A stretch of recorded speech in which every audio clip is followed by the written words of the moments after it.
On today's episode, the man responsible for OCR live streaming, Jason Dupree. Welcome to the OCR Report podcast. The OCR Report is the live stream home for the sport of obstacle course racing. Become a member at patreon.com/the OCR Report and help us ensure OCR is here for the next 100 years. My name is Will Hicks. This is the OCR Report.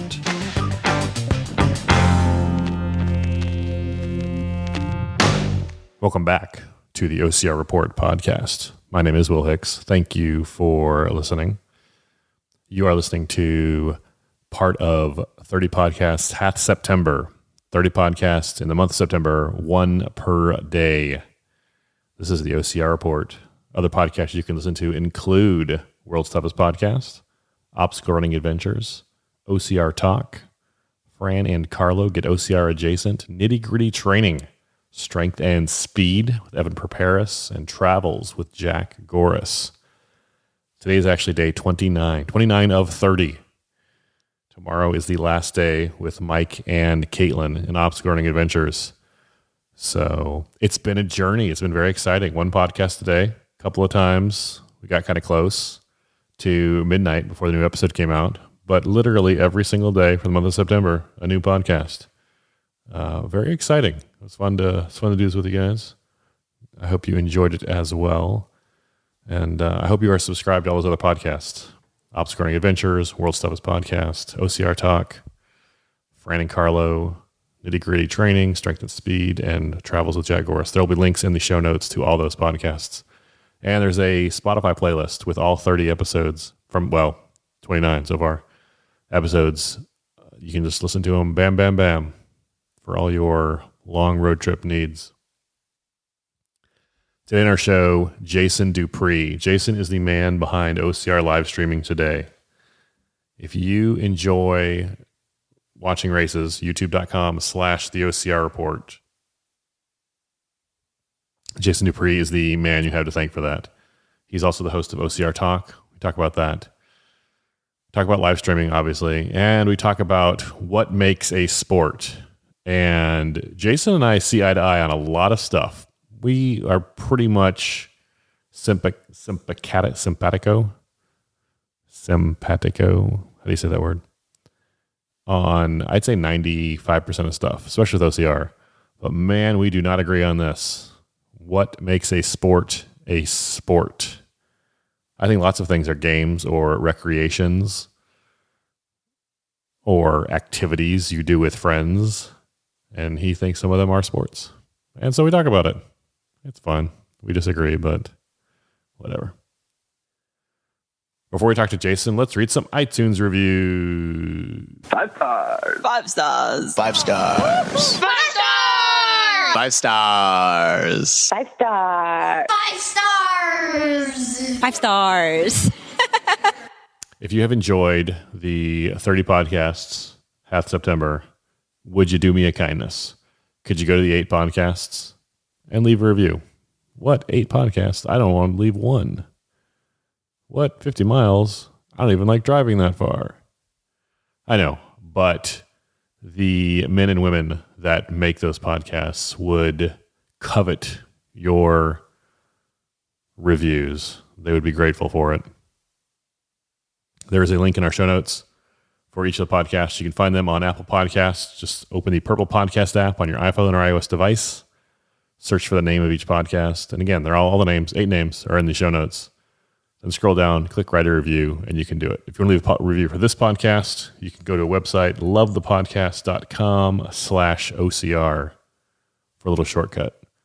But seriously, those eight podcasts and the, 10 people, 11 people that put them out would be, appreciate the recognition. It would be a kindness.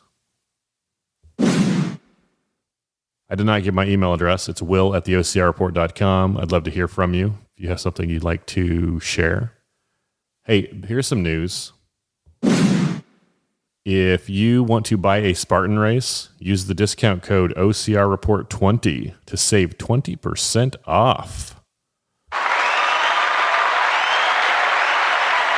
Very exciting. OCR Report 20 for any Spartan race. OCR Report 20 also applies for DECA, applies for Tough Mudder. You can use it, I don't know, try it on anything, but I know it absolutely works for Spartan, Tough Mudder, and DECA. OCR Report 20, 20% off. And you support the OCR Report when you do that. So thank you. All right, enough of me. It's time to talk with Jason Dupree. Let's go to the phones.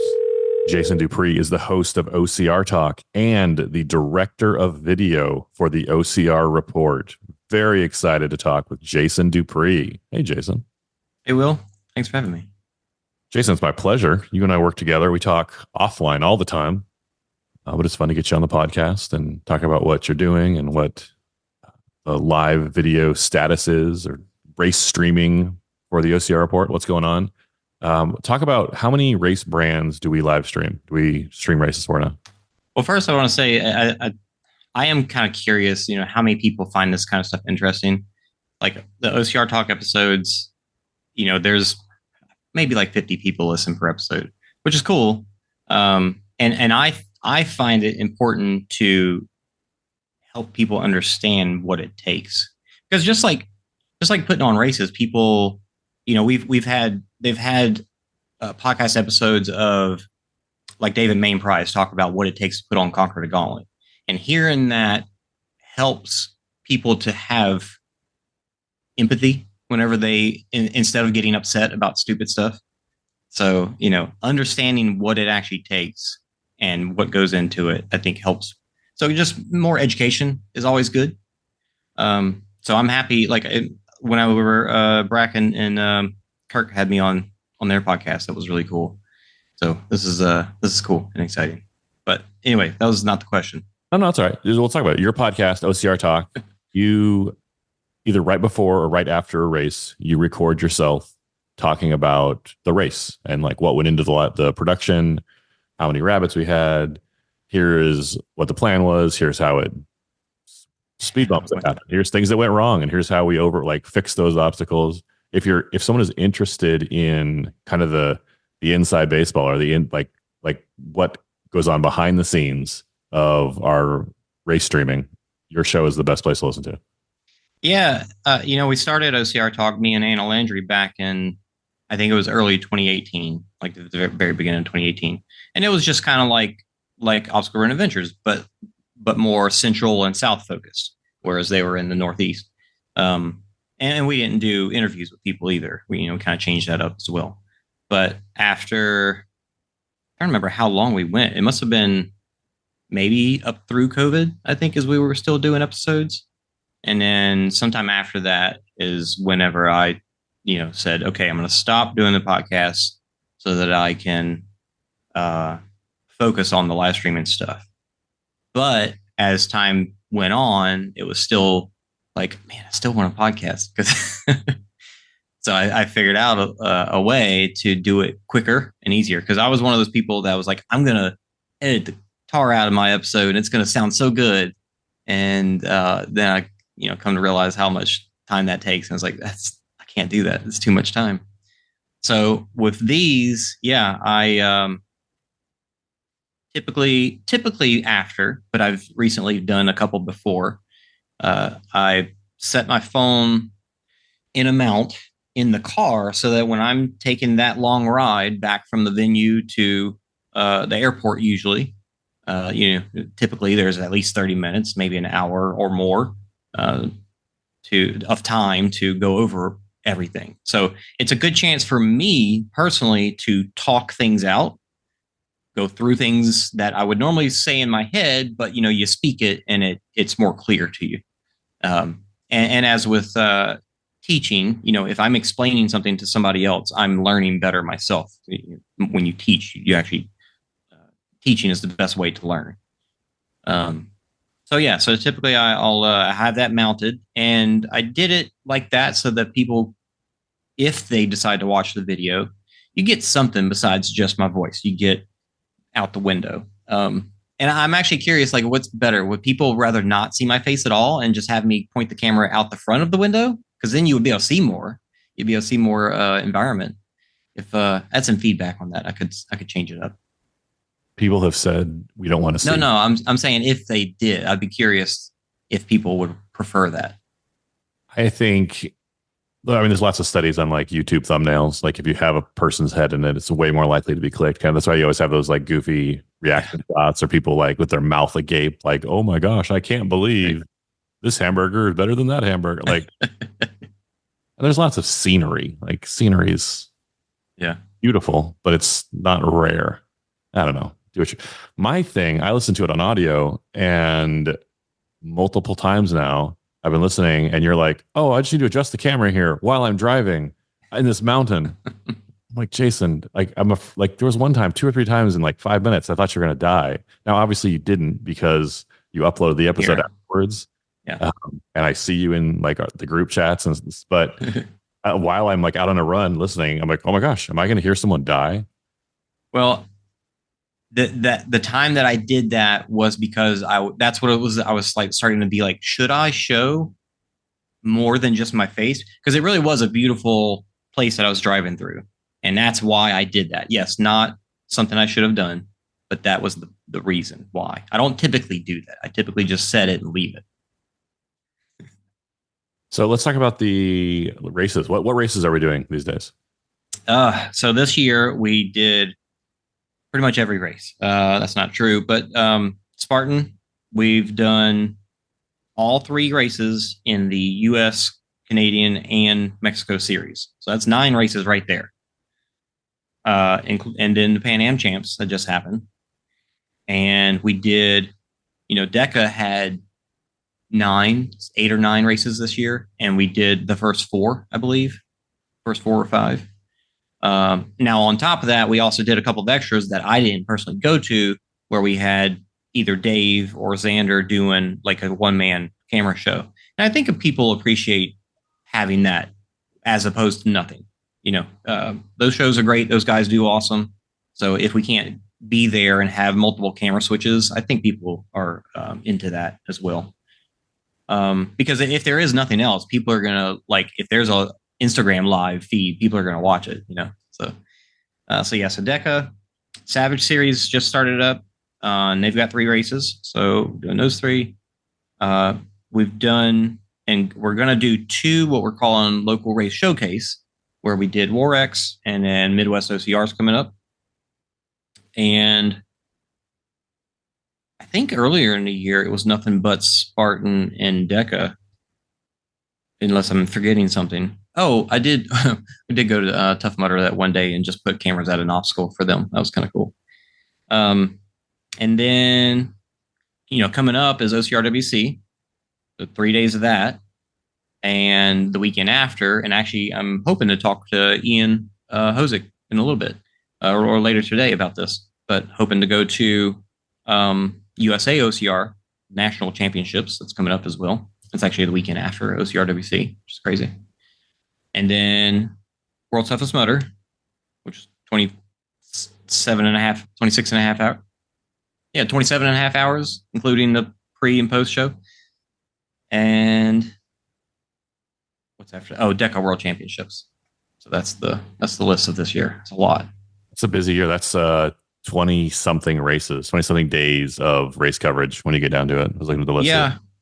Yeah. The past couple of years was very specific about not traveling too much and all that. And then, I became single, which was not by choice, but took advantage of it and said, okay, I'm going to dive headfirst into this and see how far I can push myself, I guess. So we'll probably back off next year a little bit, but this year's been pretty nuts. Yeah, I was thinking about the other day, our first, we did a lot of test races for this for I don't know, about a year and a half. You'd go out to a course and you would set stuff up in your car, and then you go out and run and just see how these settings work, reception looks like, what the signal, and then you and I both flew to Jacksonville for Hildervat. And that was our first official live stream. And that was right in the middle of COVID, which didn't exist in Florida apparently at the time. Yeah, right. And you and I were broadcasting from a hotel room, overlooking the course. We had rabbits on the course. It was a great, I think, first experience or first broadcast for what we were trying to do. Yeah, the first races that I actually did as OCR Talk. Did battle OCR it was it was March 2020. It was like the week probably before everything shut down. And I did that one where it was just me with one camera, but I still had graphics. So I did kind of some finagling to make that happen. And I did that with Conquer the Gauntlet. And I did that with a couple of Spartans that were out, like, let's see how far I can push not having cell signal. And, some of them went, well, okay. And then some of them went terribly. And we even did one where we went to New York to do a Spartan with David Magida. And honestly, this might have been after Hildervat. I can't remember for sure. I think it was. Yeah, so Hildervat, I had a tablet, like a Chromebook tablet that I used to remote into another computer, my home computer. And then we were doing that from the hotel room. And we had a few people down on the beach with cameras, with phones and gimbals. Some didn't have gimbals. And yeah, that was fun. Maybe 6 months ago, 9 months ago, there was one weekend where there was a DECA that we were going to live stream. And it was the same, just for scheduling, however scheduling worked out, it was the same weekend as a race that you had signed up to run. And this race was kind of like their white whale. Like you'd run it 2 or 3 times before and you DNF'd. And this was like an important race for you. Yeah. So you asked me, you're like, hey, if I get everything set up, can you handle the live stream? Like basically the camera switching and the pulling up the graphics. And so I'd be sitting at my computer in my house in California. The race is going on and it was somewhere on the East Coast. It was the Eastern time zone, I remember. Yeah. And I was like, yeah, sure. Like one race, like how hard can it be? Yeah. And so I was internally kind of stressing, but that race is important to you and I wanted to support that. And so you and I, we had 2 or 3 run throughs like the weeks before, like one like 3 weeks before, and then a week before, and then a couple days before. And I felt as prepared as I could be. I got online the night, like Friday night, like checking all the settings, everything's good to go or ready to race. I'm still stressed out because this is like all these are big productions for us and a big like high publicity. And Saturday morning, it's on the East Coast, and so I live in San Diego, so I have to get up at like 4 a.m. to, or even maybe it was even earlier. It was like 3:30, 3:45 to make sure everything's set up before the live stream starts. And I'm talking to the cameramen, who are there on the East Coast. And I wake up and I come into my office. I close all the doors because my wife and kids are asleep, and my internet doesn't work. And I'm like, I literally checked this like 6 hours ago. Like, what is going on? And I rebooted everything. I found out later the internet went out for my entire neighborhood. Like for whatever reason, there was some outage. I don't know, out of our control. So I had to get my phone, use my phone as a hotspot. Basically, I burned through a month's worth of data, hours doing this live stream. And then even once I got, so that was just chill. Like I literally took a year off my life. Like Comcast owes me 12 months of living. And then once it finally got on, there's so many moving parts. And even though you literally had everything, like just push this button at this time, this button, this, and I had 2 pages of notes, handwritten notes that from our pregame. There's so much that goes into it. Even when you like for dummied it for me, it made me respect the whole process a lot more. And I want you to do your races, but I never want to do that again in any way I can help it. Yeah, for one person to do what you did and what I typically do is in a normal production, at least a 5-man job, at least in a normal, like where people are doing this day in, day out production company. So yeah, and everything that can go wrong will go wrong. And I've come to accept that I'm going to make every mistake possible to find out what they all are. And so when they come up, I've just stopped. I've just accepted that they're going to happen. Because sometimes it's just the silliest mistakes, but they happen. It's like, well, there's another one that I didn't think about. But yeah, that race was funny because I still DNF'd that one. I deal with hyponatremia, where I just don't have enough sodium in my body. and still something I'm working through, but I've found things to help out with that. But yeah, that particular race was the one that like kickstarted me to find some answers, because I felt horrible after that race, and it just wouldn't go away for a few hours until I drank some beef broth, and that saved my life. Wait, literally? No. Well, I mean, I was feeling terrible, and then I drank the beef broth, and then I felt great. So you kind of tell me again with this hypernatremia.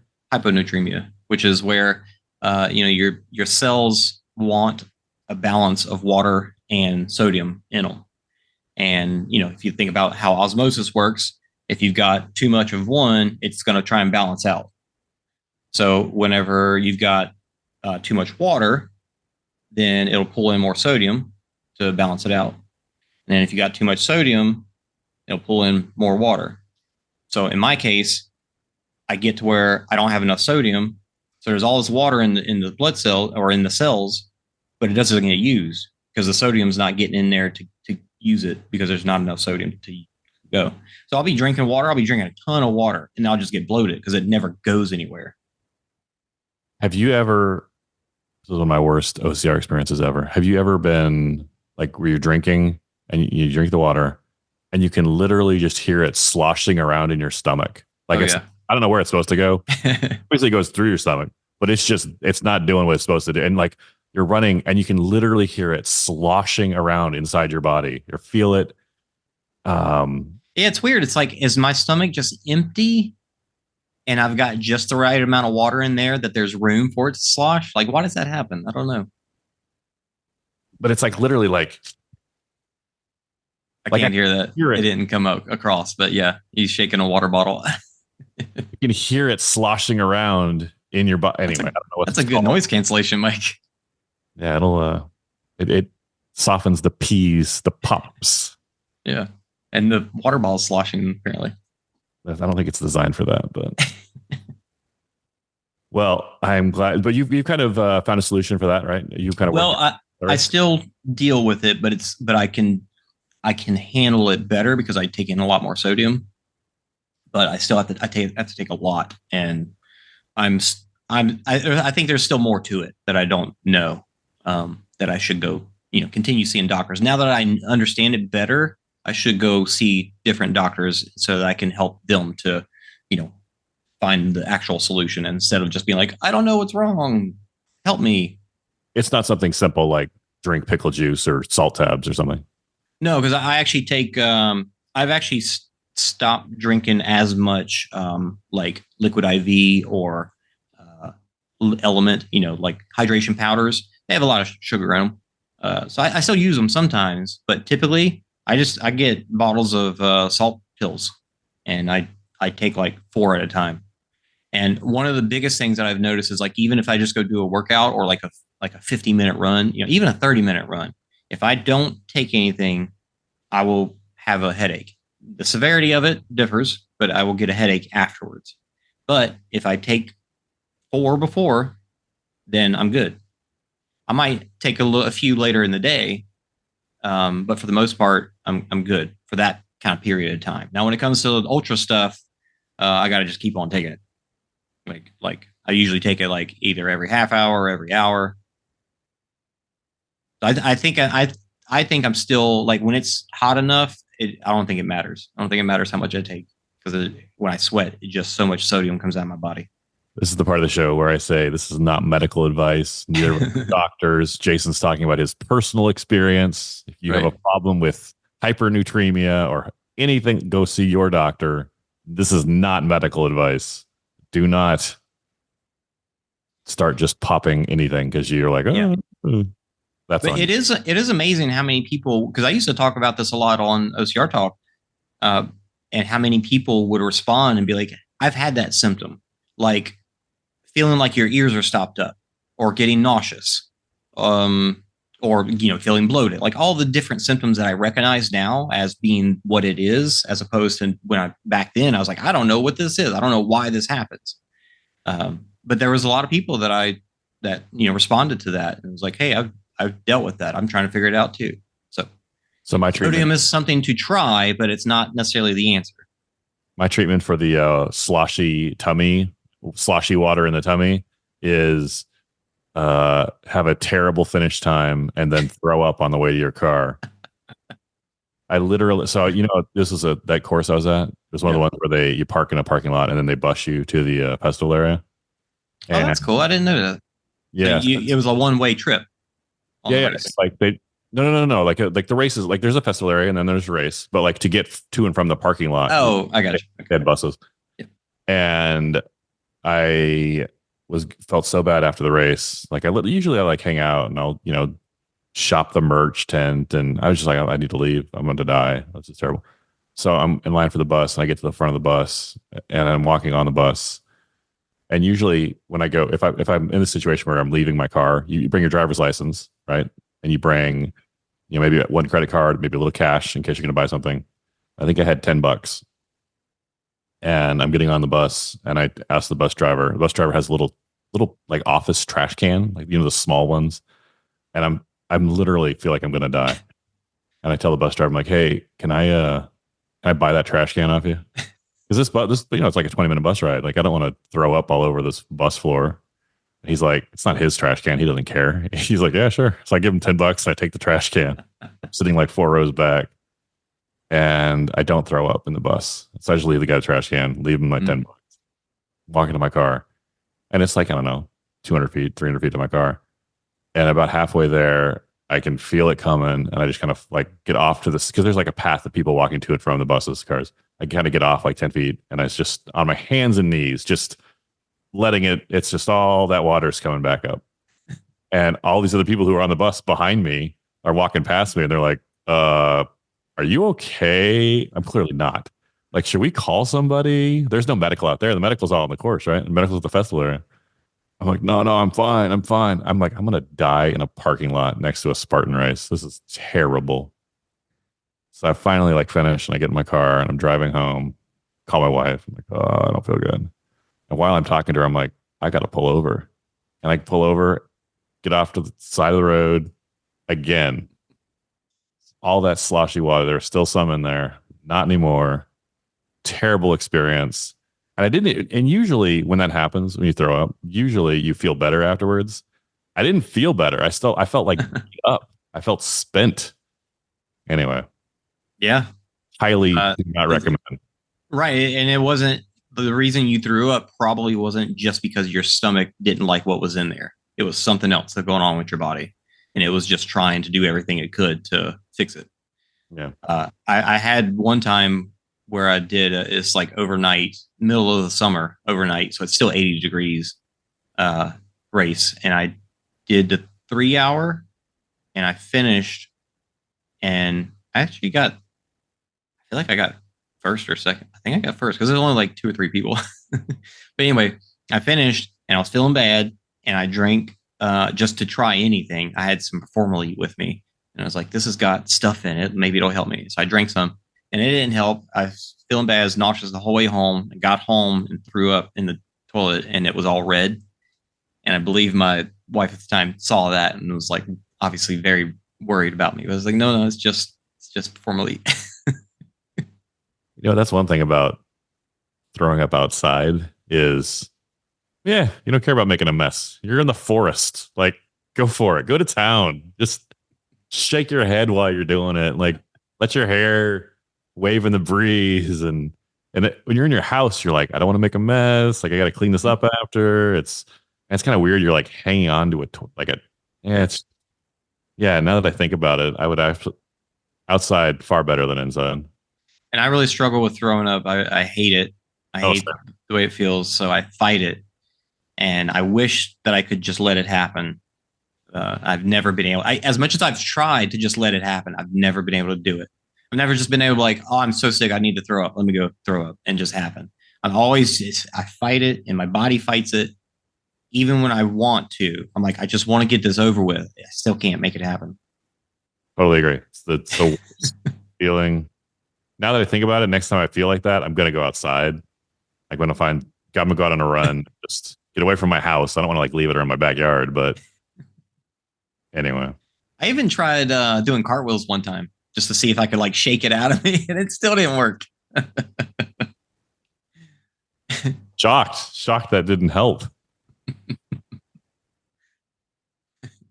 Let's talk about live streaming in the future. What do you think for us, but just for like the sport in general? Like, what do you think the future looks like for race coverage?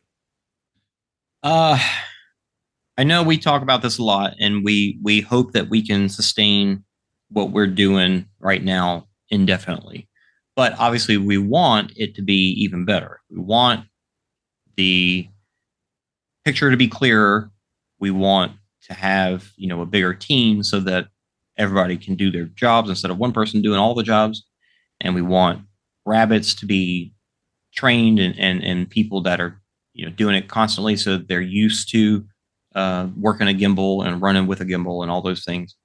And we want to be able to pay everybody, and we want to have great commentators, and we want it to be TV level. We want it to be NBC level. I honestly think that we could do it better than NBC did back then, because while they had all the gear, they weren't utilizing rabbits as much. They were doing like drone shots from way up in the air. And sometimes it was like a camera that was obviously way across the venue looking at, a barbed wire crawl way far away. And all that stuff was great. And I'm glad we had it. But at the time, I was still like, man, this would be better if, that's always the thing that people are always looking to say. But so for us, yeah, I think if we got to the point where we had the equipment has changed from that time frame. I mean, that's 6-7 years ago at this point. I think the equipment that we would use to achieve such a thing would allow for more mobility, more nimbleness around the course. So that's the hope, is to get to where we're like, clarity and time on athletes, all that is better to NBC levels, but with the advancement of the time that we've had, advancement in technologies. Like I just told you the other day, the production platform we use, vMix, has got a built-in, or the next version is going to have a built-in telestrator. So we can give, whether it's in a browser or on a tablet, we can give that to the commentator, give them a link, and they go in there and they can see the show, and they can just draw right on it with their, if it's a touch tablet, they can draw with their fingers, or if they can have a mouse, they can use that and just draw right on the screen. And I even saw one of the guys that was talking about this new feature saying back in, I forget what year it was, but like early telestrator things were like $500 just for a device to be able to do the telestration. And now it's free built into these products. So just the amount that technology is increasing, expanding, getting better is awesome. It's very, very hopeful for the future to be able to do this stuff on a lesser budget and be more nimble around the course. Obviously, budget's a concern with anything, but especially with us. Like our rabbits are volunteers. Like they're working, they're donating a morning of their time, of their life, for a T-shirt and a free race entry. Very grateful for all the volunteers and the people that help us make it happen. Well, cool. What about this that race of yours? When are you going to run it again and finish it? It was funny because that was 2 years ago, and then this year that Tough Mudder gig came up, and that was the same weekend of that race, so I had to skip it. So this year coming up, I'll look at what date it is, and once we get like when all the races are this year, I'll plan on doing it if I'm available. That was 2 years ago. I did that one race for you. Yeah, we've done a lot in a very short amount of time. It's kind of crazy. Yeah, because it was like 21.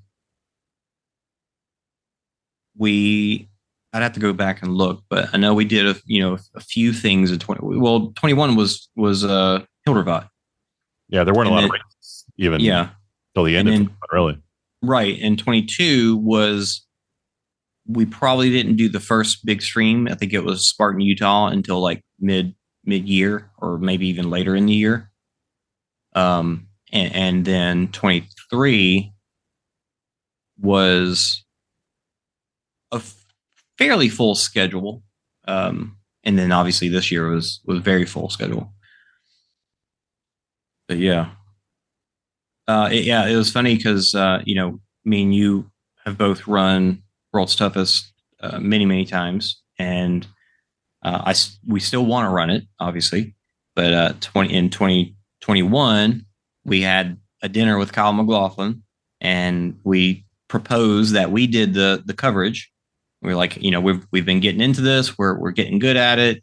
Let us take a crack at it next year. And he said, I think we mentioned, like, we've got goals to hit at World's Toughest, and if we hit those, we'd like to, like, our personal running goals. Yeah, right. Personal running goals. And he said, if we hit those, then we can, it'll be easier for us to step away and do the coverage. And he's like, all right, you guys hit those goals and let's talk. And we both hit our goals. I did not expect to hit mine. I felt like 75 miles was a pipe dream, but it was still something I was chasing after. And you got 55, right? Or 50? No, 50. So then, yeah, we told him, hey, we did it. Let's roll. To be fair to Kyle, Kyle is not in Tough Mudder anymore. He's moved on to another job, but it wasn't like he said, hey, if you guys both hit your goals, then you get the gig. There was no deal. Yeah. But in our minds, we're like, hey, we got it. So you're saying there's a chance. Yeah. We started that race in Laughlin. I'm like, all right, 50 miles. This is the year. Like, this is the year to do it. And then that first mile and a quarter of the course was on sand. Yeah. So if you ever run in sand, it just sucks the energy out of your legs. Like, there's so much give in it. And they say soft sand makes hard men. Like, I was literally 15 minutes into the race, and I'm like, well, guess it's not this year. So discouraging. So it ended up working out. Finished right after noon, like 12:05, I think. Got the 50 hanging in my closet. I see it every single day. Mm-hmm. I felt a little different about that venue with the sand, because I know road running, takes a toll on your feet, just the hardness of the ground. And obviously trail running is better because it's softer, and sand is even softer. Yes, it does drain your energy more, but as far as foot pounding and leg wear out, I think it's better. But yeah, it was like first part of the course had a lot of sand, had some soft sand. But there were some great sections for running. Like, it was kind of on a slight incline from the base camp up to the back of the course. And of course, at the back of the course, you could see down into Laughlin. You could see where who was playing? Darius Rucker. Yeah, there where Hootie was playing. And you could see all the lights. It was beautiful. It was amazing. But essentially, it was a slight decline when you're coming back down from that. That was a great running spot. It was just like a long straightaway, slight decline. And then on those hills that they had towards the back of the course where all the obstacles were, you went up. You had to hike up those hills, obviously, deep sand. But going down them, you could basically just jump down them because that sand was so deep and soft. It was awesome. I loved running down every single one of those. I just bailed down it. Laughlin was a weird city, like host city. Not weird, but it was unique, and that it was so small, and there was like a time zone difference between most hotels and the venue, and so that people were concerned about missing. You cross the river to go to the store, and the time zone would be different over there, and you can come back. So like there were some things about it that made it not an ideal venue, right? But it was still the actual like course, the 5-mile loop of the race was amazing. It was a great yeah, it was like Vegas in the sense that as flat of an area as it was, it had a lot of hills. The hills might have been, only 30 feet high, but they used every one of them. It was awesome. I could talk race stuff all day long. Like I love World's Toughest Mudder. It's as we're talking, it's September, middle end of September, month and a half ish till World's Toughest. You looking forward to it? Yeah. Going to Florida. I'm very eager to get out there and see what the self signal is going to be like, since we'll be doing a live show. I do love what I do for World's Toughest now, and rabbiting, letting you guys in the booth push the buttons Stresses And me just- so much. I hate it. I'm glad you love it. Man, I hate it. But I get to get out and run and basically do the fun part of World's Toughest without the uncomfortable part of World's Toughest. So I'm in the booth with Francesco Curando. We're there for 26 hours, give or take, 27 hours. And you're there, you set everything up, and it's similar to the DECA thing where you're like, just push this button. Don't push any of these other buttons. Just this one button or these two buttons you can push. And then you grab a camera and you're off on the course and you're one of our cameramen. Like you're in, and then something goes wrong and we're like, Jason, come back, please. And you come back. It's funny because like I can hear you guys. I've got headphones on where I can hear the show, and so whenever y'all have something go on, it's like, oh, I need to run back and take wherever I'm at. It's I think it's happened once or twice in 2 years, but in the back of my mind, it's like, oh man, what if something like it's we suffer more in our imagination than in reality, and that's 100% what's going on. And it's such a long show. It's nice, like it's not stressful. Like if you just keep that in mind, it's a long 24 hours. Nobody's going to be like, oh no, they're not up for 5 minutes. I'm so mad. They're not going to be like that. Somebody probably will, but. World Toughest is interesting because very few people, if any, it could be zero. Very few people watch the entire race start to finish, right? Like, I'm sure there's some. Like if you had some people, some commenters. Yeah, we did. We had a handful of them. Did you ever send them stickers? I owe you guys some stickers. Okay. Shoot. I don't know who they are anymore though. If I owe you a sticker from World's Toughest Mudder, shoot me an email, will@theocrreport.com. We'll shoot. I can go back in the comments, I guess. Will at theocrreport.com. We'll upgrade it. We'll upgrade your sticker. Stickers plus interest. I will make it right. Will at theocrreport.com. I was listening I'll know the names when I see them. I'll know the names when I see them because I remember we were talking to them because we're like, "Hey, is so and so still with us?" And they pop up in the comments, and that's true. So I am selling them short. Like we do have some people that watch all 24 hours, but what's cool is that we're having to constantly like, hey, if you're just joining, like every hour, with like current race results or status, like laps and times, and then like doing live interviews with the director of Tough Mudder or Amelia Boone or Javier Escobar, or whoever happens to like come by the tent. We had Tyler Bierman in for a long time, and he was literally in the middle of the race. He wasn't sure if he was going to continue or not. He comes in for a bit. I think he went back out, but it's unlike any other race we do just because of the length of the coverage. So it's a lot of fun. Yeah, and I've got some graphics to hopefully have basically like a leaderboard, like F1 style on the screen. Pretty much, we can have it up the entire race because it doesn't take up the whole screen like the normal leaderboard does. So between that and potentially having drones that we might have, we're looking to step it up a little bit this year. Cell coverage always makes a big difference. We've got a potential solution for that, but budgetary purposes, it may or may not be feasible, but it's hopeful. Go ahead. What's interesting to me is after every race, if there's ever any little hiccup or it happens. Almost every race has something where like, okay, didn't plan on that. We get lots of, I think, well-intentioned, well-meaning feedback from the community. Like, why didn't you guys do this? Or why didn't you guys do that? Like, what about Starlink? What about drones? Two of our most common. And like, not to take up offense or anything, but like, Jason's already thought of that. Like if there is something, now we're always open to feedback, 100%. But like, this is what Jason thinks about all weekend long. Like, this is his. Anyway, I feel like you get a lot of feedback from people, most of them well-intentioned, and it's always like after almost not every race, but you get a lot of it, and you have to kind of politely be like, yeah, thanks for the idea, but we've like and sometimes you're like, here's why that wouldn't work, and sometimes you're like, yeah, no, but yeah, I think you're more patient with them than I would be. Well, I think I hopefully do that in life in general, to where when I look at somebody and what they're doing, I take into consideration of the things that I don't know. There's a lot that I don't know about what they're doing, so I don't want to sound like like I don't know. I'm not going to use words because I don't want to be mean, but I'm not trying not to be assuming.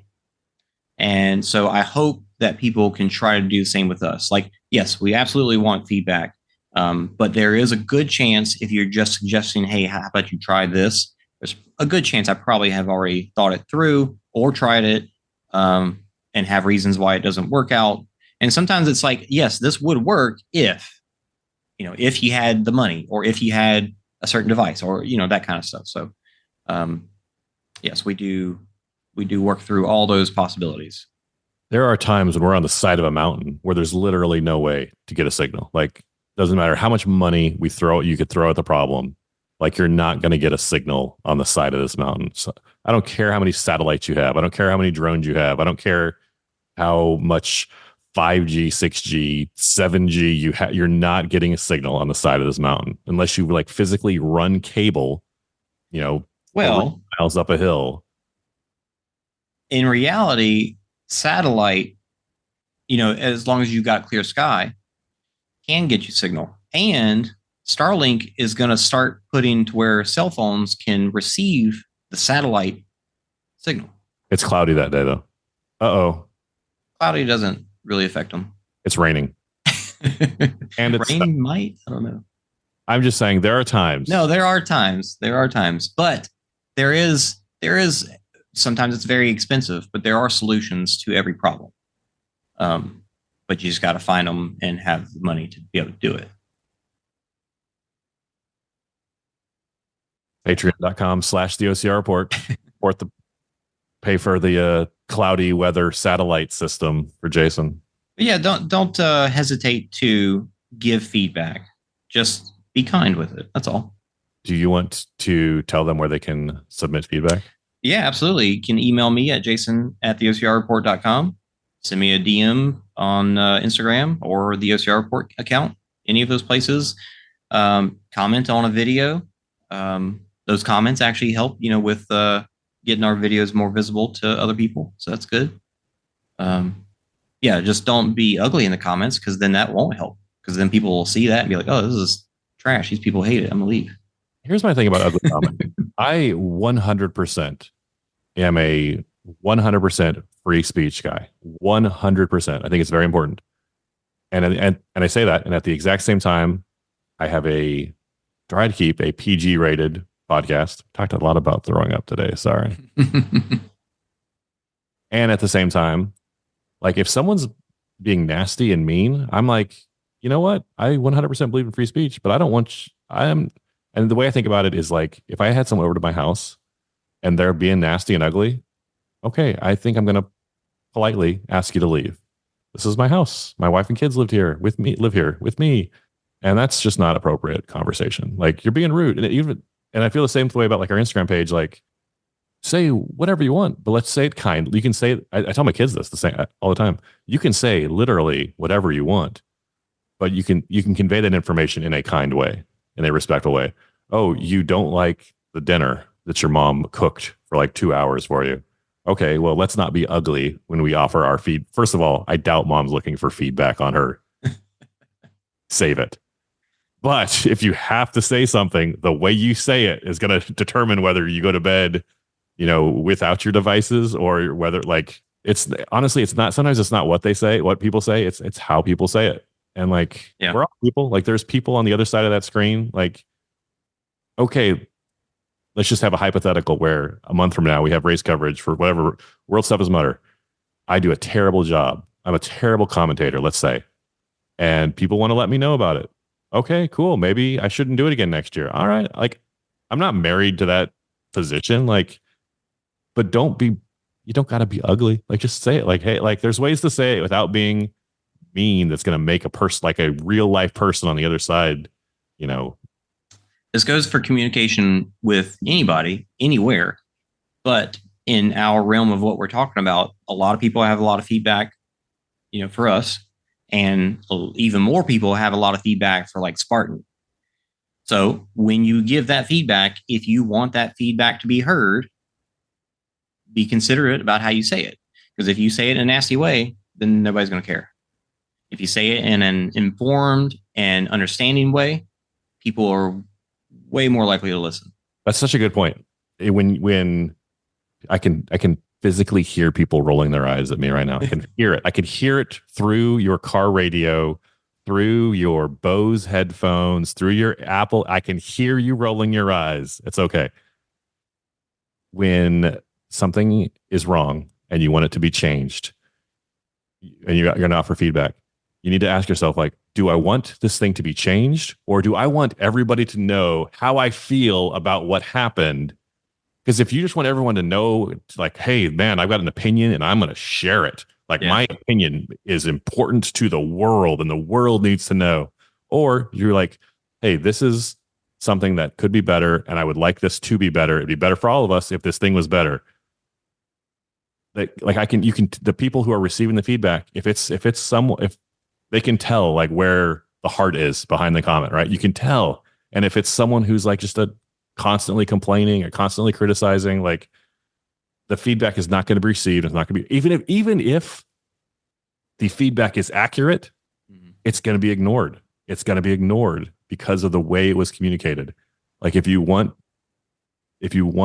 legitimate change or you want legitimate improvement, like, if that's the goal, then it's on you to, like, because I'm telling you, people want to be, we want to be perfect. We want to have the best possible product we can.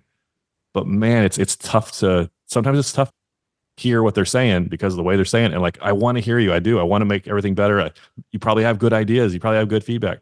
But man, when you're insulting me, my personal appearance or the voice or the whatever, even if it's not personal, maybe it's just like, they've been doing this for years. Like, why can't they get a signal on the side of a mountain? Like, look, I can't control mountains, man. I'm sorry. Like, and you want to race a flat race? Flat races are boring. Like, who wants that? Anyway. Yeah, if you want to be heard, if you just want to be heard and you don't care where it goes, that's fine. Be nasty as you want and, start a podcast. That way you'll have fun with it. But if you actually want what you have to say to make a difference, you got to be cool and calm with it. That's what OCR needs, is another podcast. Especially a nasty one. NastyOCR.com. If somebody actually came out and like just went with it, was like, this is what we are, I'd be cool. I'd probably listen to it. But the people that are like being like subvertly nasty, that's not cool. But if somebody was just like, I'm here to talk trash, that would probably be fun. You say that, but I don't think you'd listen to it. I think I'd last 10 seconds. I'd be like, you know what? There's so much negativity in the world already. I don't need it about sport that I care about. People love drama, though. Like, it would probably do well. That's what I'm saying. Save the drama for your mama. Not interested. Jason, what else you got? OCRWC is coming up, and we're going to do something interesting here where we've had we've had this year where we've done a lot of, let's record the race and then do a live show with that recorded footage. And even without editing, we can get it out very quickly. Without editing, we can get it out very quickly. With editing, it takes a lot more work, but we can get out the show very quickly, like same day. We've done same day before. We did Savage Race last year while I was at OCRWC because I had people film it, send me the footage, and then I did the show after the 15K that day, that Saturday. So all that stuff's possible. So this year we're going to do 3K and 15K where we're recording it and doing that in the afternoon or evening. But because of the tight time schedule, the team race and the 100 meter are going to be live. So we might run into whatever live problems we typically have, but that's just the nature of what the situation. So, but should be fun. I've not gotten a rabbit at OCRWC before, so I'm looking forward to that. I've found my training has shifted. Like, I'm training to rabbit now. I'm not training to run any races. I'm training to rabbit. And now I do typically, I'll like to run the course after if I can to do an all obstacles video. But that's, I'm not like trying to go fast for that. So my training, when I think I need to go run, I need to go climb, I need to do this or that, it's always because I got to rabbit some races. We haven't mentioned it, but we're in the middle of 6 weeks straight, every weekend, a new race. Yeah. Yeah. I've traveled the past 3 weekends or no, we did 2 so far, right? And going to Savage, Georgia this weekend. So by the time people hear this, I'll be, going over there. And shortly after, we'll have my episode, obviously, for next Wednesday for the OCR Talk episode, where I'll talk about, I like in the recent episodes, I've talked about course scouting. I get there early, kind of figure out where do I need to go, where can I cut the course, and how that went. So that's kind of fun, a little different, a little unique. We didn't plan it ahead of time this way, but this is a good month for us to do the 30 podcasts in 30 days because you have so much going on right now. Yeah. Gives you an excuse to talk about stuff for a weekly show. Yeah.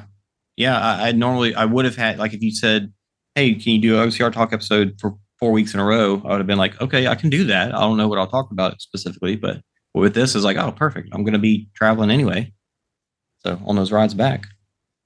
Maybe we'll look at the race schedule for next year. And I was looking at other months, all the months that have 30 days, 30 days have September, April, May, June, December. November? I don't know. December's 31. New Year's Eve is on the 31st. 4 months have 30 days. June and November. 40 days have September, April, May, and November, I'm pretty sure is the limerick. But anyway, so we're not going to do it in November. That's too soon to do it again. But no, we'll figure it out. It's been good. It's been good for visibility. It's been good for downloads. It's been good for interaction. It's been good for me. I've done more podcasts this month than I've done the last year. Yeah. Two things, because I just remembered that something that I heard on another podcast that I want to mention, and it made me remember that I heard something on your podcast that I wanted to mention earlier. Bracken and Kirk, I just listened to their episode on Running Public with Ian Hosick, and they were talking about views, like how much views do a sport like this get versus other sports. There's so many niche sports in the Olympics, and they did a few searches and looked at videos and stuff, and they said one of the national series races from like NBC race from like 2017 or 18, maybe 19 even, I forget, had like 500,000 views at this point. Obviously, it didn't get that right away, and then they went and looked at what about sprint rowing, like in the water, Olympic rowing, and I think one of their videos from around the same time has like 400,000. It's very similar. Fencing, I think some of the highest view fencing videos were less than that, maybe 300,000 or two. Like we have a sport that I think has the eyes to compare with all these other niche sports. And that showed us what is possible. Now, if we'll ever get back there again, I don't know, but it shows that it's possible.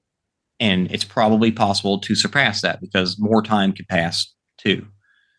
So I thought that was pretty interesting. Like, we are only getting a few thousand views per show at this point, and that's okay. We know that there's a huge audience of people that don't even know about it. And we know that it can also be better. That would also make more people want to watch it. So there's so much room to grow, which is great. I think we have I hate to use the word potential because whenever I hear someone say potential, I think, he's got potential. That just means he hasn't done anything yet. Like, I don't like the word potential, but there is unrealized growth that can happen because to do OCR, all it takes is literally a pair of shoes. Like, you want to do fencing? Okay, you got to buy that mask thing. You got to buy the sword, the epee. You want to do sprint rowing? Well, first of all, you need to find 11 other guys that you want to hang out with and train with. And then you guys got to get a boat from somewhere, and y'all got to get oars. And you don't need shoes for it, but you need, like, a lot of these are equipment intensive. So I think there's 100% room for growth, right? COVID did it, or like, no denying it. It's, you don't want to blame COVID forever. You can't blame COVID forever, but there's no denying it like was a gut punch to the industry. And the growth in the racers themselves, the amount of people that go run it on a weekend versus how much people want to watch the pros race is a different thing. It's two different entities, basically. So there's going to be a different numbers for those. But the pro racers, people watching that has the potential to have more views per show than people can fit on a course. I love watching curling, but I have never been curling. I don't own a curling broom or any rocks. I have no intention to ever go curling. I Google it after the Winter Olympics every year. Like, there's like 3 rinks I live in San Diego. There's 3 rinks that do curling. Oh, wow. Near me in San Diego. If it's near me, it's probably near almost anyone. But for me, curling is a watch only kind of sport. You know, if OCR is the same, that's all right for some people. Yeah. But it's way more fun to get out there. Like, yeah. But yeah, some people maybe they can't, or they feel like, you know, it's just not something that they're interested in doing, but they like watching Ninja Warrior and they like watching people do cool stuff. So. I read a review. I don't know if I can find it real quick from someone who, I heard this from this is from the World Subs Podcast reviews. 5 stars for all the motivating and encouraging content. I'm in the middle of a journey right now to go from morbid obesity to a lean competitor. Looking forward to the next Tough Mudder. Listening to these archive stories has been monumental in helping keep me motivated and providing inspiration. I'm a long ways from ever being able to do WTM, but I think I can get there. Thanks to everyone's contributed to these podcasts. Your stories mean so much to me. So, like, I heard that. Yeah, even if it's not like, you know, this guy Garden Fresh 74 probably isn't going to be, you know, competing this weekend, but you know, he's making his life better. They're making their lives better through OCR, and that's an interesting thing about OCR. Most sports are not. You're going to have fun, and it's going to be good for you. A lot of sports, like you go to a bar to throw darts. That's not really healthy for you because you're probably doing a lot of drinking. You go play baseball or football, you're probably getting hit really hard, twisting ankles. You know, you can twist an ankle on a mountain too, but like OCR is a fitness sport. It's about being healthy and fit, which is cool. I think every sport, if you're fit, you have an advantage at it, right? And if fitness does not give you an advantage, it's not a sport. Like chess, not a sport. Darts, not a sport. Darts and bowling. Any sport that you get better at as you consume alcohol is not a sport. That is a discussion that we could have. Is darts a sport? That's the I will. Yes. Oh my god. Because I mean, you have to look at what is game. It's like, what is obstacle course racing? Like, there is a definition that I think fits what obstacle course racing is, and obviously people look at it different ways. But I think same thing for sport. Like, there is a technical definition of what a sport, what makes something a sport, and it's not that you have to be physically fit. That's not. People play video. Being physically fit. Video games are not a sport. Being physically fit gives you an advantage. Okay, there's one exception to this rule. There's one exception, one sport, and that's sumo wrestling. Oh. Now those guys are actually strong. Like I was in Japan this summer and I went to a demonstration thing. They're strong. Nice. Like they do tons of squats, do tons of bear crawls, but it's like very specific type of training for what they're doing. But like video games are game. It's in the name. It's a game. Darts, game. Bowling, game. But when you do it as a competition. Awesome. Cornhole is not a sport. But if you put competition into like a league format and you have prizes, like, to me, that's sport. To me, if you take a piece of paper and you throw it in a trash can and somebody says, hey, I can do that from further away, and then you turn it into a league and then there's like a bracket, that's sport, man. It's a competition. Fantasy football is not a sport. It's a I actually did a lot of Flip Cup when I was living in New Orleans, and we traveled to go to tournaments and played. Anything you get better at is drink alcohol, not a sport. I was in an airport like in a lounge, and there's had a TV on, and there had darts. And I was sitting there. There's like 10, 12 people sitting around, and I'm like, oh, it's darts. Like, and I think it was during March. March Madness is on, so I'm like, well, no one's watching this. Obviously, it's darts. So I get up and I turn the channel. This British dude, oi, mate, not happy with me. Not like he wanted to go. He was ready to go in an airport. I was like, oh, sorry. I didn't know you were watching it. It's like, it's the such and such and such and such. Like, obviously I'm watching it. Like, it's probably the European Dart League, or maybe it was a championship or something. Like those guys, I'd imagine those guys don't drink. They probably eat a lot because a lot of them are chubby guys, but they don't drink when they're playing. Competitive eating, not a sport. Disgusting. Although I do kind of watch every 4th of July, the hot dog thing. Oh, yeah. I'll watch 30 seconds of. I'm like, oh, that's disgusting. Like, did you remember Stand By Me? The movie with the kids? Yeah. Remember the pie eating contest scene? Yeah. And they threw up. Everybody threw up everywhere. Since we were talking about throwing up earlier. That's a callback. Tie it all together.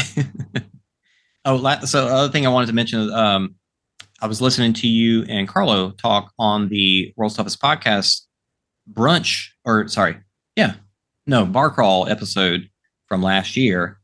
And if I can remember now where I was going with that. Oh, Carlo was saying that in that interview, he was saying that he wanted to run this year. I don't recall him sticking to that. Do you know? I think it was last year. He was like actually planning on running. Like he was like, that was the plan. Like he and I had talked, like he's like last year I'm running. I'm running the race. He wanted to figure out a way to do it. He talked about an interview, like where he could like bring a camera with him. And we hadn't quite worked out what that was going to look like, where he could run, but also kind of help with coverage. We're talking about it. But then he did like a 50K or a trail marathon or something. And he was like, yeah, that's not the plan. So I haven't. And that was for last year. That was for last year. Now this year we're talking in September. It's 6 weeks till Worlds. You're almost like right now we're at the point, like whatever level of fitness you've got is what you got. And Carlos, he's no dummy. Like he's done the race. He's smart enough to know like, hey, it's a good idea. It's a bad idea. I think his plan this year is to work with us in coverage. If he wanted to run, I could give him a gimbal and have his phone on it. Now he would have to obviously trade devices out every lap. But he could just be the guy running the course. He would just take, every time he goes to an obstacle, he would just take it and just set it on the side to where it's pointing at the obstacle, right, and then just pick it up and run with it to the next one. It would almost totally could. It would almost be better to have him be like a 2-man team with somebody, and they could like record each other going through the obstacles. Because then you could like actually get like up and, person number 2 could get like up on their face, like not on the face, but like close, instead of being like a propped against the tree pointing back at the obstacle kind of thing. Right. No, I'm not against it. It's up to Carlo and whoever he gets as a partner. But yeah, I just heard that and he was so adamant about it. It's like, I hadn't heard him talk about that lately. Here's the thing about running and doing, like we both like worked in the like kind of coverage side for years and years, right? And we also keep doing races. But I had no level of success. The only time I had a level of success at World Toughest Mudder running the race was when in 2021. What year did I get 50? 2021. Yeah. When I went and I was like, I'm not doing coverage. I'm here to race. Like this is a race weekend. I didn't do any podcasts. I didn't do anything until after the race was over with some like bar crawl interviews or maybe brunch interviews. Like it's very difficult to split focus like that. Like if you want success, sure. Like, and I tell people this that are helping us with race coverage, like if you're there to race, like race. If you want to help us with media coverage, love to have it. But if your focus for the weekend is you want to get a good race result, whatever race it is, World Toughest, OCR, whatever. Like if you're there to race, you need to race because it's just mentally it's tough to split that focus. Yeah, I did Europe's Toughest Mudder, and I was like, I'm there. I should film the obstacles and make an all obstacles video. Doing multiple laps. Maybe I can just take it through once during the day and once at night, and I'll be good. But even that itself kind of split my focus and made me not as eager to keep on running as I want it to be. So yeah, just split focus is never the best. But if Carlo's focus was, hey, let's run the race, getting coverage, then like, and if he gets 35 miles, if he gets, yeah, I don't think you're going to get, you might get 55. Carlo could probably get 55 doing both. I did 45 last year, and that's with like going to obstacles and like waiting because you're watching people go through. And, you know, so still, it's definitely possible. I think it's possible. You have to be purposeful, but it's possible to get 50 and cover the race, I think. But you weren't doing every you weren't like, that wasn't 45 miles of 20 obstacles every 5 miles. Like your legs traveled that. But like if Carlo was to do what we're talking about, Carlo's like, why are you guys talking about me when I'm not here? Sorry, Carlo. If Carlo was to do that, like Carlo, you got to do every obstacle. Like you're like a competitor. You got a bib on with a chip. Like you have to do it. This isn't like there's no get out of jail free card. Like if you're there to run, you're there to run. And people are going to know too. People will be like, oh, there's Carlo with the camera. You know, you better do that obstacle correctly, Carlo. Like that's, yeah. Like now that we're talking about him without him in the room, let's see what he thinks about it. I'm open to it. I think it's an interesting idea if nothing else. Like it'd be fun to watch. And then we'd have it for us back in the booth. We could cut to that any time. Like, oh, hey, here's Carlo going, through Arctic Enema, or there's Carlo going through Carlo's pit obstacle or whatever we're going to call it this year. So. Yeah, I'm actually really eager to have a better setup for, like, if we can get them to give us 2 tents, which I don't see why it would be a problem. One will be the booth for the commentating, and one will be the booth for the rabbits. So, like, a place where all the plugs are laid out and all the gimbals are laid out, so you can just grab and go, plug things in, and just get out of there. So yeah, I'm hopeful to like make that process even smoother this year. Sounds good. Looking forward to it. World's Toughest Mudder. Sign up, toughmudder.com. Coming up. Next year's in the UK. So if you want to do it and you're in the US, I know you're like, oh, it's September. I'm not ready. You know what? You get ready. Like you got 6 weeks, buddy. I haven't heard any plans about 2026. I don't know if it'll be in the UK again or if it's going to be back in the US. It's very possible. In my mind, it's very possible it's in the UK for 2-3 years, right? Yeah. Maybe it's in Germany. Maybe it's in Abu Dhabi. Like, I don't know where it's going after the UK. There's no guarantee it's coming back to the US. So if you want to run World's Toughest Mudder, sign up right now. Yeah, at this point, it's there's no guarantee that, as you say a lot, there's no guarantee we'll wake up tomorrow. Like, yeah, if you want to do it this year, if you want to do it in the US, you better do it this year. For years, 2-3 years, I was like, I'm not going to run World's Toughest Mudder this year. I'm going to run it next year. I'm going to work out really, really hard this year, and I'll be ready. I'll be ready next year. Next year never comes, man. Just sign up. Just go do it. Come say hey, Will, I heard you talking to Jason Dupree, and there were 6 weeks till World's Toughest Mudder, and I signed up anyway. Come find me in Orlando, and I will give you a high five for free. From experience, the best way to prepare for World's Toughest Mudder is by running in it 2 or 3 years. It sounds like a commercial. Like, I commit before you're ready and then get ready. Like, oh man, I promise you, if you start working out right now and don't get injured between now, be careful. Don't get injured between now and World's Toughest Mudder. I promise you, you will be fitter than some people on that start line. Like, there'll be some people on the start line that are like, you know what? I know I'm not as fit as I should be, but I'm here to like do the best I can. And there's no shame in that game. Just get to the start. The hardest obstacle is signing up. That's literally the hardest obstacle. And once you're there, then you're like, okay, I got to figure it out. I got to get a wetsuit. I got to, what is my pit going to look like? Like, the hardest obstacle is signing up. Sign up. Tough Mudder sponsoring this episode. If it is your first time, you're going to learn so much anyways. Like, you're not going to have it all figured out. So just accept that. Accept that you will make mistakes and you'll learn from them. Yeah. There are very few times in life now, especially when you're an adult, you're in your 30s, you're in your 40s, like, you don't really have very many opportunities to fail. Anywhere you're like, I go to my job, I go to like, and failure's scary and it sucks and no one likes it. But man, when you're standing on that start line and you're like, man, can I still quit? Like, I don't have to do this, right? Like, I'm an adult. What if I just walked to my car right now? Would anyone stop me? No one would stop you. You're an adult. But you get to that start line, and the first time especially, it is terrifying, and you're going to do it anyway. It's a great, no matter how many miles you get, it's a great feeling at the end. It is amazing. As many times as I've felt horrible on the course from, my own personal issues, it's still like, I always go back to the first time I used to always run OCR with friends, and like, we'd wait on each other and stuff like that.